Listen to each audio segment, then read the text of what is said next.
دوا بەدوای ڕاپەڕینی ڕانیە و شارەکانی تر لە ڕۆژی دەیسەی 1991دا جەماوەری تێکۆشەر و کورتپەروەری سنوورەکانی سۆران و ڕواندز و باڵەکایەکی و برادۆست و دیانە و دەوروبەری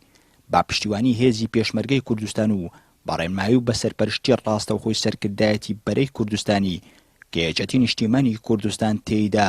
دینەمە و نەخشەداڕێژەری ڕاپەڕینە مەزنەکەی بەهاری ساڵی 1991 کوردستان بوو. سۆران و دەوروبەریشی لە ڕژێمی بەعەز پاکرایەوە.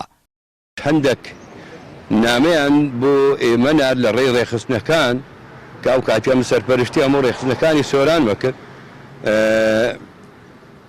نامەکانن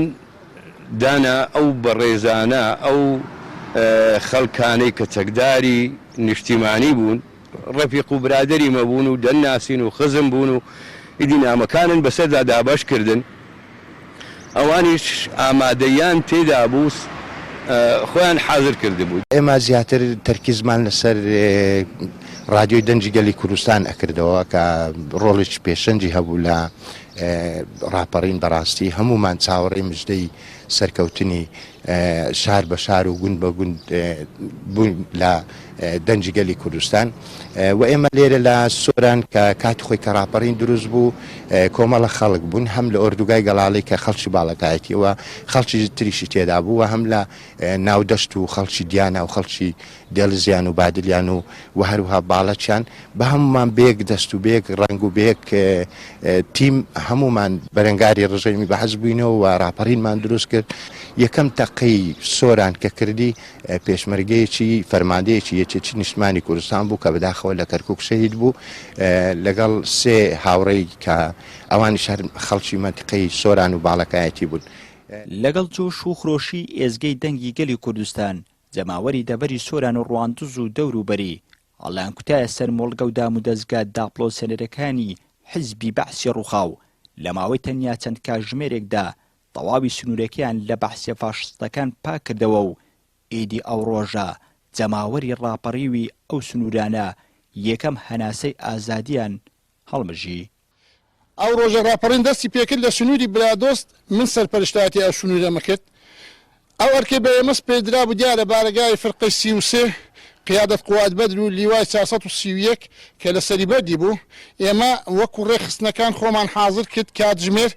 دەونی بەیانی توانیمان لە لای فرقەی 33 دەست بەسەر بارگای فرقەی دابنەگەر خەرچی ڕاپەڕی منتیقەی برادۆست و هەموو دەڤەرەکە هەرستان و لۆ کاتژمێر 12 هاتین بۆ سەری بەردی و دەستمان بەسەر بارگای لیوای 431 کرد کە سەرپەرشتیاتی ئەو لیوایە پیاوێک بە ناوی مقەدەم عەلی ئەیکرد و توانیمان لە خیلالی چەند دەقەیەک دەست بەسە هەموو دام و دەستگای حکوومەت و چەند مستەمسەکاتی ڕسمیش بکەویتە دەستمان. دوای ئەوەی لە 53 لە ڕانیا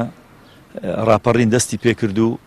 دەنگ و پەیوەندیەکان دروست بوون لە نێوان ڕێخستنەکان نرخستنی هێنەکانی ناوشار و خەڵکی دڵسۆزی کورد و دابەزینی مەفرەزە پارتیزانەکانی بەرەی کوردستانی بۆ سەرجەم شار و شارۆچکەکانی کوردستان. ئەوە بوو لە 9 مانگ من و کاک سەید سەدرەدین و حاجی محەممەد چوینە دۆڵی ئاڵانە لەوێ دوو برادەرمان دیت کاک شاخەوان و کاک ئەنوەری سەعیداغەی لە ماڵی لە نزیک ماڵی کاک بورهان بلەیی بوون لەوێ بوون دیار بوو تعلیماتی ڕاپەڕینیان پێبوو تعلیماتێکیان بە ئێمەدا وتیان بڕۆن بەیانی دەی مانگە لە سۆران ڕاپەڕین دەست پێ دەکا و پەیوەندی بە کاک ئەحمەد و کاک عەبدوڕەحمان جوجرینگەی ئەوانەوە بکەن و پێکەوە وەکو مەفرەزەیەک بەیانەکەی ئامادە بن و ئێمەش دەگەینە ئەوێ. ئازادکردنی سنووری قەزاکانی سۆران و ڕواندز و باڵەکایەتی و برادۆست و دیانە و دەوروبەری و تەواوی شار و شارۆچکەکانی دیکەی کوردستان بە خوێنی ئاڵوگەشی چەند شەهیدی گیانفیدا و قارەمان هاتەدی کەوەکامی شەیەکەتی پشتی شێری بەرکەوتووە و زۆربەی شەهیدانی ڕۆژانی ڕاپەڕین لە پێشمەرگە و ڕێخستن و شانە چەکدارەکانی یەکێتی نیشتیمانی کوردستان بوون. بڕوا برادۆستی